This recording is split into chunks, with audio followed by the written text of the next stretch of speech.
So for those of you at home, this is the question we're working on here. And I might be able to show you the work here in just a little bit once everybody gets it solved. So in the first question, what we need to solve for, grams of a molecule of sulfur dioxide. Just so you guys know, I don't like writing letters if you couldn't guess. Molecule is way too long of a word. I abbreviate it as MLC, not MOL, because that's a mole. Okay, so MLC. What are we starting with? Well, we're really only given one number, 64.076 grams SO2, SO2. Grams line up, that's awesome. The thing that's missing though, what's missing? Molecules, and I've got moles. Moles must be canceled. I need molecules. Do I have a conversion factor between molecules and moles? Yes, that's our Avogadro's number, 6.022 times 10 to the 23rd molecules is 1 mole. Avogadro's number? You could call it avocado if you want, but it's Avogadro's. 6.022 or 6.02 is fine. You'll notice, depending on the chemist, how many numbers they've memorized. It's just rote. I've memorized 4, so I wrote to 6.022.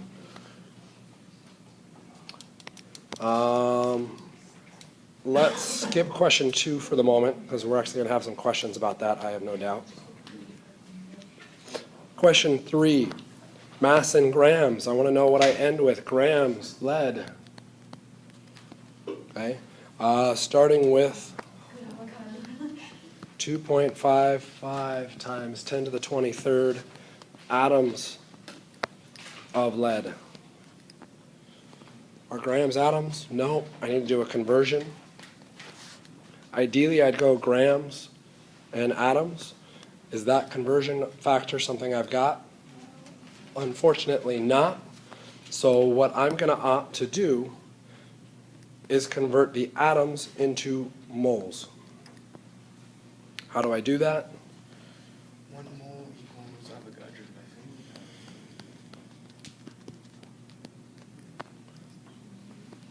by Okay. So I'm checking all the work.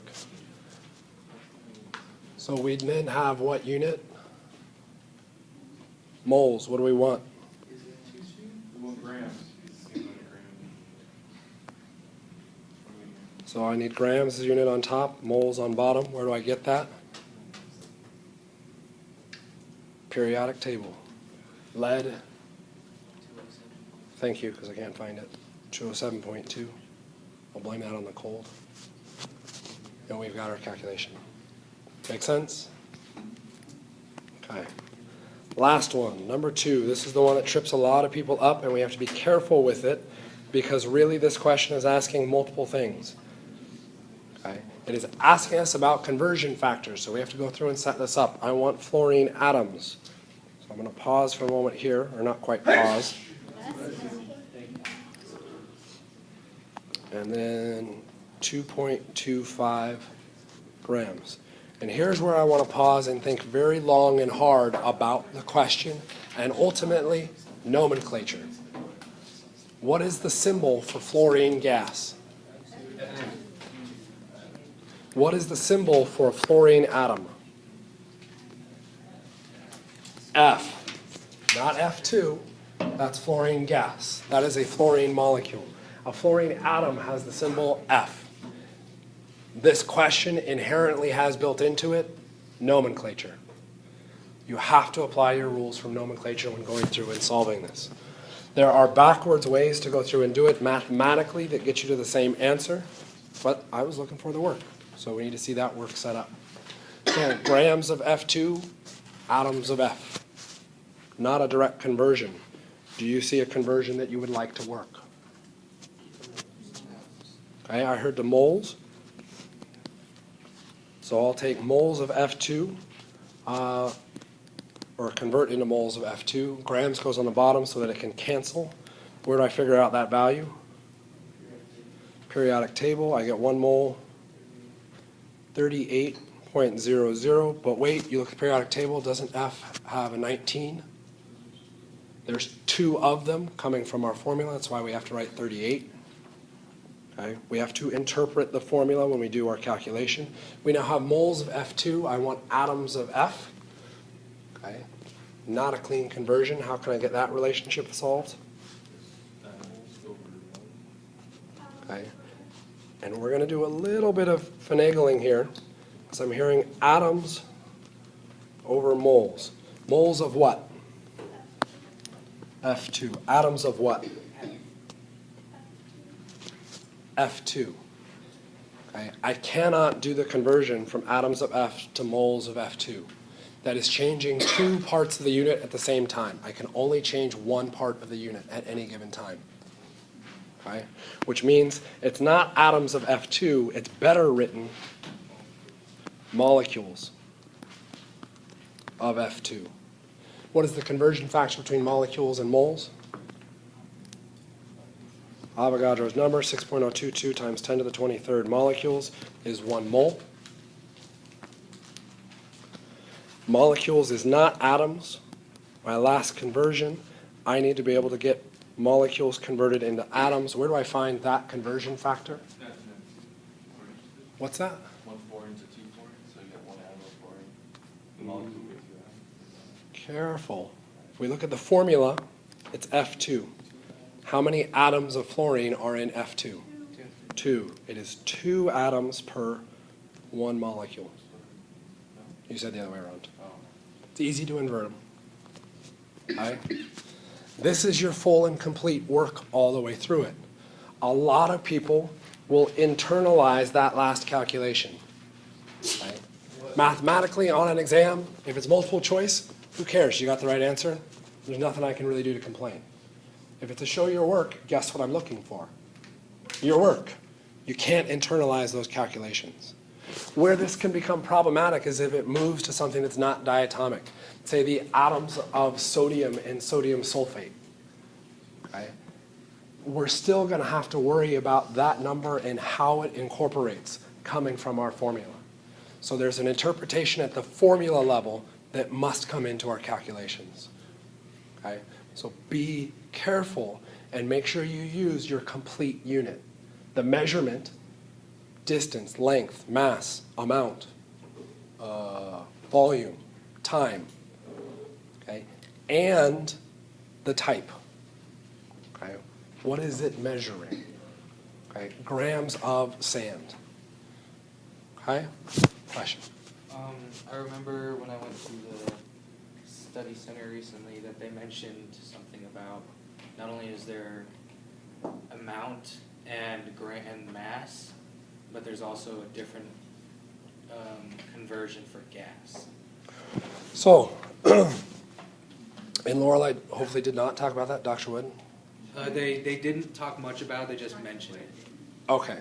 So in the tutoring center, that's a whole other story because they're dealing with everybody. Okay? I'm not everybody, if you couldn't tell already. Okay? I specifically told Dr. Wood to not talk about gases or solutions because there's 2 more conversion factors that pop up. And your textbook, for some stupid reason, incorporates this magic conversion factor for gases into the mole chapter. And because it's now in the mole chapter, our tutors think they need to approach it and talk about it and present it. In fact, our instructors also talk about and approach and present it. Okay? As a rough guideline, okay, my wallet contains $20 after I go to the bank on Thursday after 3 p.m. Okay? How often am I going to find $20 in my wallet?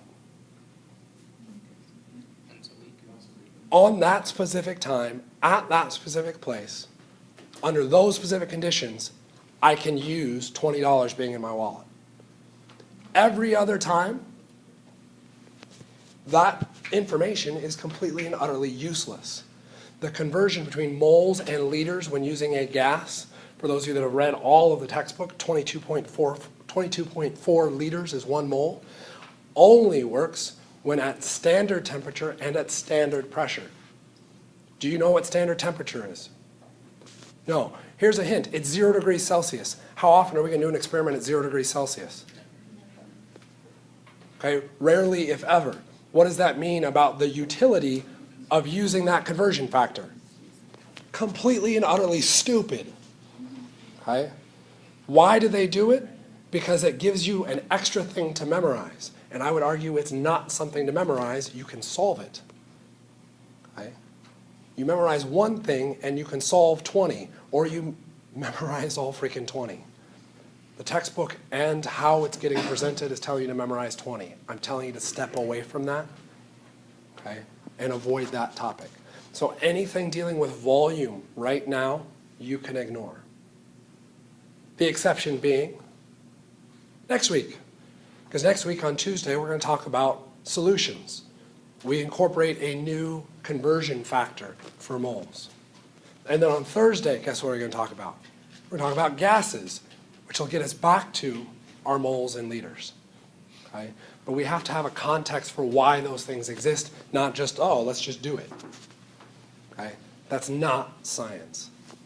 Okay? I get mildly irritated. Thankfully, the cold hides it, right? No one can tell. Other questions about that? Okay, so you guys have now finished Chapter 8, which means, guess what we get to do now? Chapter 9. Go home. No, not quite.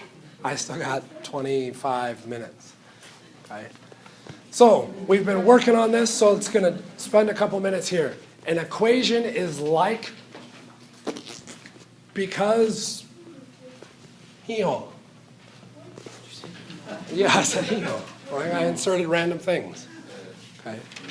Spend a couple minutes and come up with a metaphor. Yay, metaphors. For equations.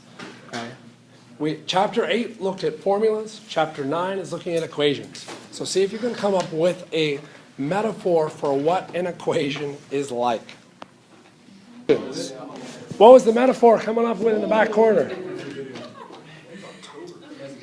That's you guys.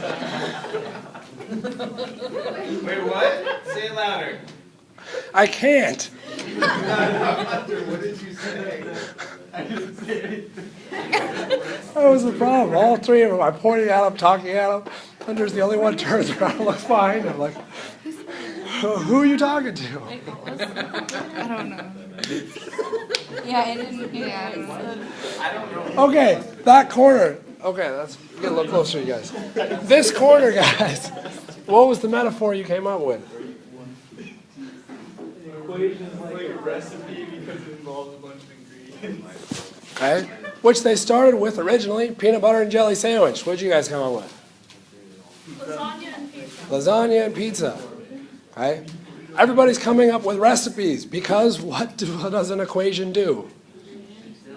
It gives you the ingredients necessary to build something else or to build larger. Okay, why is that a problem right now? Because now you're all thinking about food because you've been sitting in here for the last 3 hours and haven't had lunch. Okay, sorry, deal with it. So, formula usage. Oop, sorry, oh, you got a different one? Cool. I'll do that.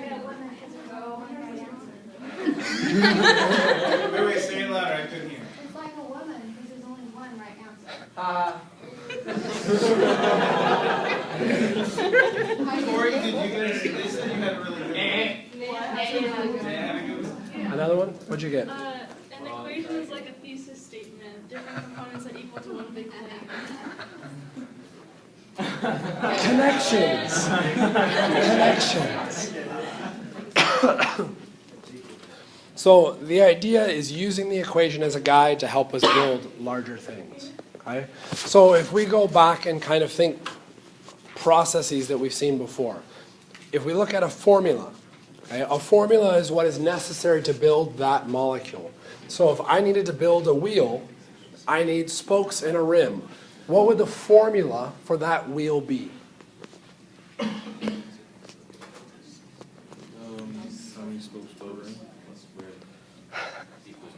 I knew that was gonna I should have picked an easier wheel. We have spokes, and we have a rim. We have one rim, and we have, I'm just gonna say 32. That's usually pretty standard. 32 spokes, one rim. Okay, that's a decent formula. Stop making it worse. Okay, that's a lot of words. Okay, funny thing about chemists, not only are we lazy, but oh man, this isn't gonna work out well. We can't read. So we need less letters. That is way too much stuff to process. So shorten that for me.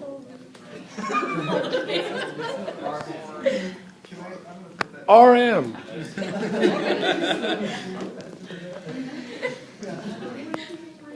And spokes. What do we get for spokes? Okay, how do I know that those are connected to each other? Do I have a notation that shows or makes it look apparent like those are connected? They're beneath each other. If I go back to the original structure, sure, but what if I don't have that structure? Okay. We need a better notation for this. How did chemistry solve this?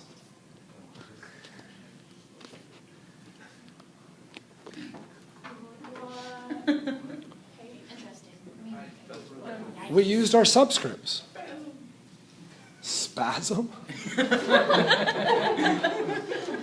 We used our subscripts to now apply only to that one element as opposed to applying to multiple things. So we're building a formula. Okay? Our wheels do this. Okay? What might we attach a wheel to or use a wheel for? A bicycle. So we could try and go through. What? I don't know why that slide's there. Ignore that. We'll come back to it. We could try and use that information to help us build a bicycle. So I want some simple instructions on how to build a bicycle.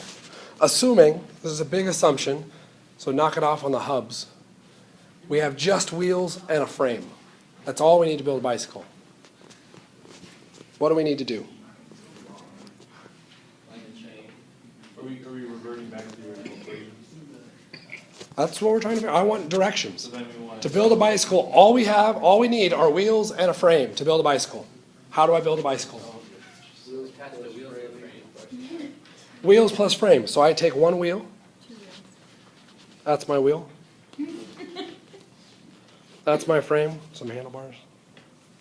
You need two wheels. Unless you're You look like a cow. I believe. So I take one wheel and I attach that to the frame and I now have a bicycle. I'm a unison. I asked for a bicycle. How do I make a bicycle? I need two wheels. Okay, so what we're looking at is putting that together. Those are the pieces that I need to make or to produce a bicycle. Okay, that sounds an awful lot like what we've been saying with our chemical equations. Okay, but again, chemists are lazy. I drew two wheels. That's an awful lot of work. Don't laugh at chemists. It's not nice. Just shh. Clip art, simmer down. Come on. How are you going to put the front wheel on? I can ride the bike with my handlebars. Did you really just make that reference? I'm just giving Mike a chance to draw me. We can do a rhetorical analysis of that song sometime. Oh, please don't make it. Oh, yeah. Oh my God. Is that better? Is that better? Do you have a brake line? You don't need brakes. We now have a chemical formula or a chemical equation. What do we do with that chemical equation? Okay, well, someone built 4 bicycles or bikes. Okay, how many wheels and frames were used to make those 4 bicycles? 4 frames, 8 wheels. Wow, that was awfully fast. I wonder if there was a methodology we could use to write all that work out so that we could then see it and use it in the future. I wish there was like a recipe we could like. What are we trying to solve for? So we can see like.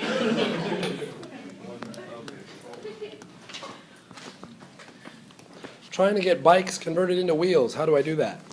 You gotta know how many wheels are in one bike. I have to have a chemical equation that tells me how many wheels go into a bicycle.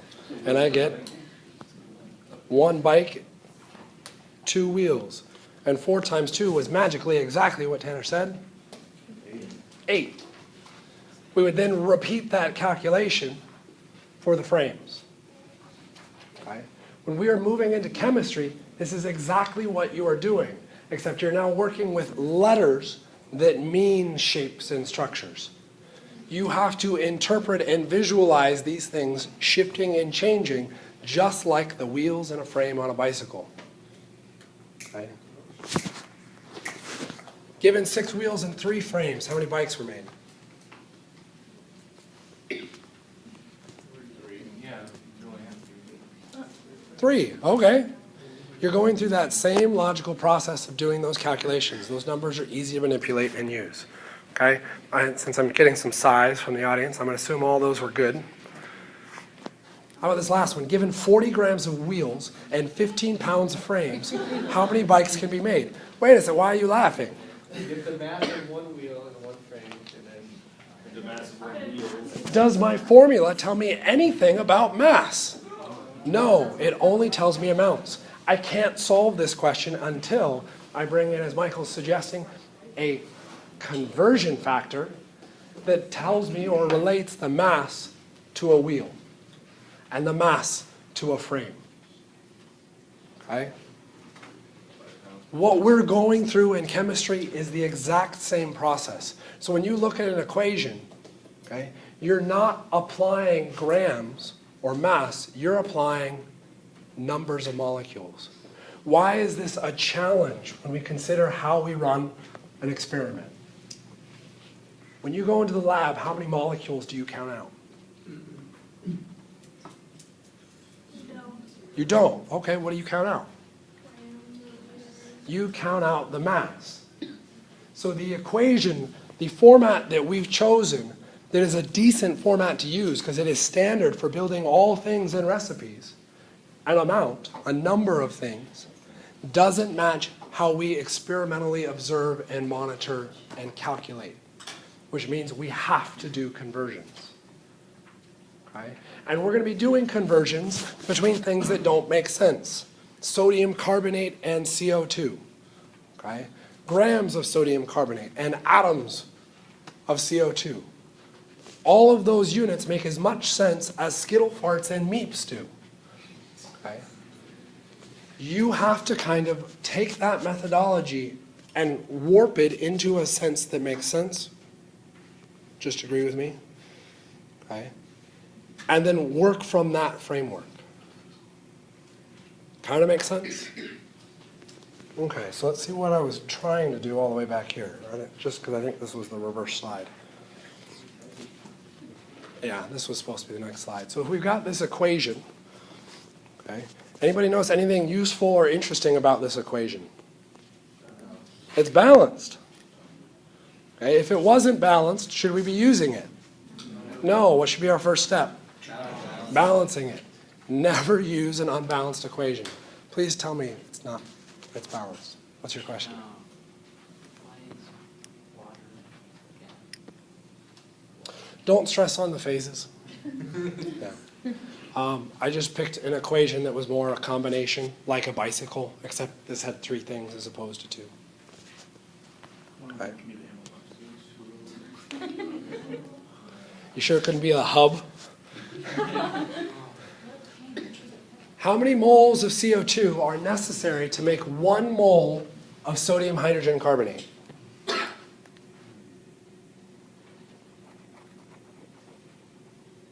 Okay, you guys were shouting out answers left and right before. Why all of a sudden the long pause? It's not bicycles. So take it to the format that we use to solve our bicycles. What are we looking for our answer? So again, how many, okay, well, how many sodium? How many moles of CO2 are necessary to make 1 mole of sodium hydrogen carbonate? What am I trying to solve for? How much carbon dioxide? Moles of CO2. So I appreciate how much carbon dioxide. That's not specific enough. Okay? Because how much could be grams? It could be kilograms. It could be atoms. It could be molecules. We need to be very specific in our unit usage. We are specifically looking for moles and moles of CO2. What am I starting with?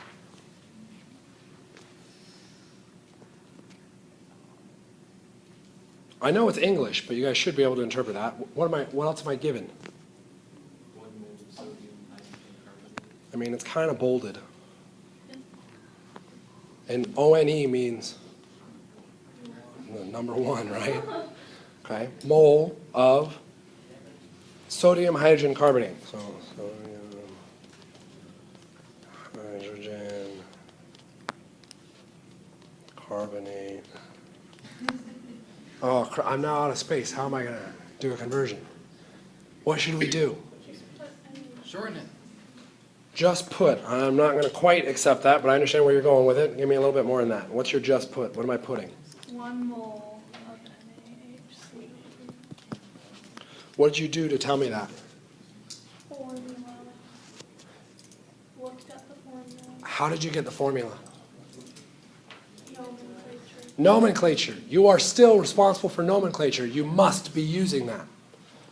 Okay? And in using that, we have to make sure that that is a valid formula. We do have kind of a cheat here. How do we know that's a valid formula? It's in our equation, but let's assume that I wasn't that nice. How do we know that's a valid formula? The sodium is a +1. Hydrogen's a +1. Carbonate's a -2. Wow, that was amazing. That was 3 different people giving me those answers. That was fantastic. Which means our overall charge is 0. Is our formula correct? Yes. Okay. Is moles of sodium hydrogen carbonate the same thing as moles of CO2? No. No. So what do I need to do? I need to convert. And in that conversion, what units do I need to bring in?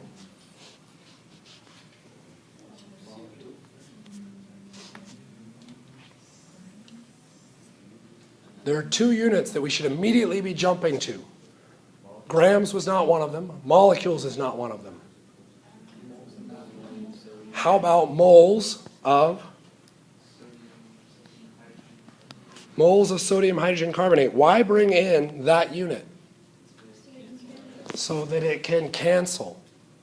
This is the beauty of using dimensional analysis in our units. We know that unit must disappear. So I can include it right away. What other unit should I be thinking about trying to bring in? Grams, also not going to be it. Moles of CO2. Why do you suggest moles of CO2 should be brought in? Look at what we're trying to get to as our answer. Start easy first. To get this conversion, I want moles of sodium hydrogen carbonate to disappear, and I need moles of CO2 to appear. Now I can ask myself the hard question. Does that conversion factor exist? And that might be why you were reaching out for grams or some other unit. Okay? This comes from practice. Where is that conversion factor found?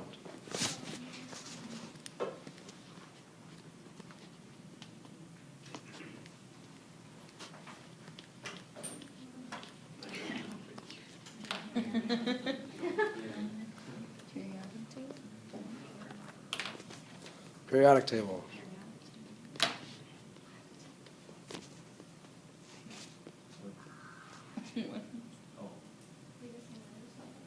What?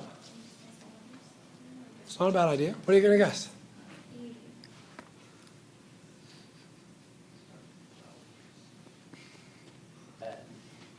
Yeah, hold up. And you said S?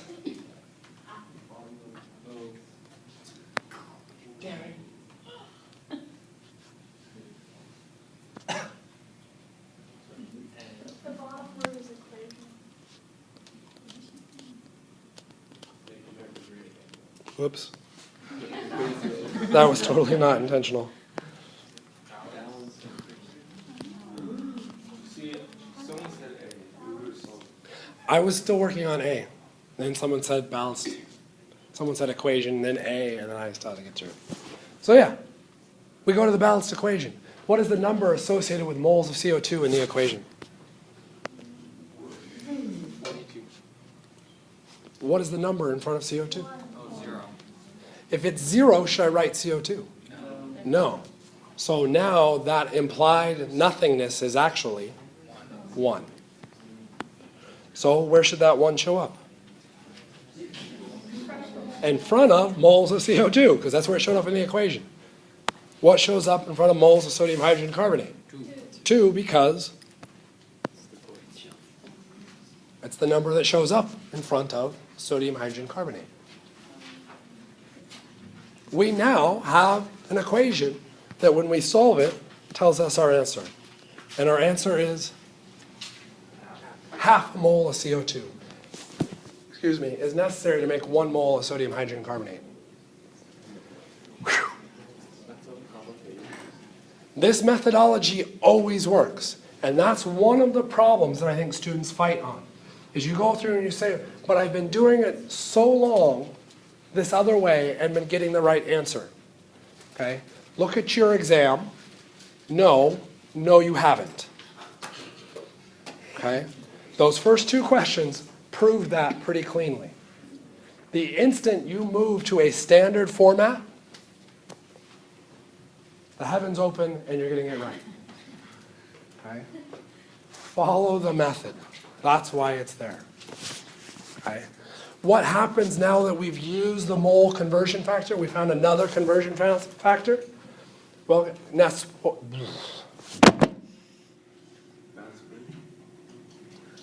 we have another conversion factor from our balanced equation. We had a conversion factor from chapter 8, which was moles.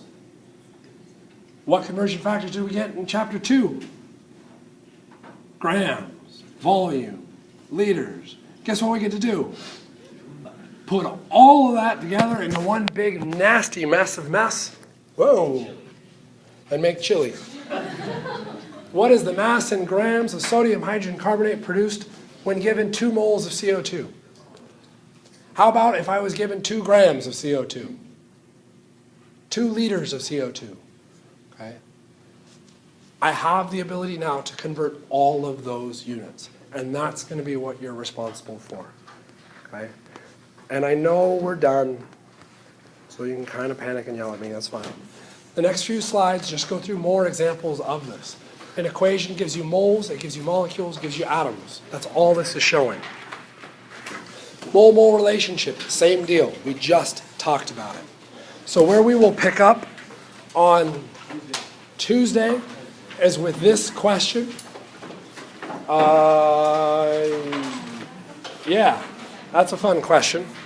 We'll pick up with this question on Tuesday.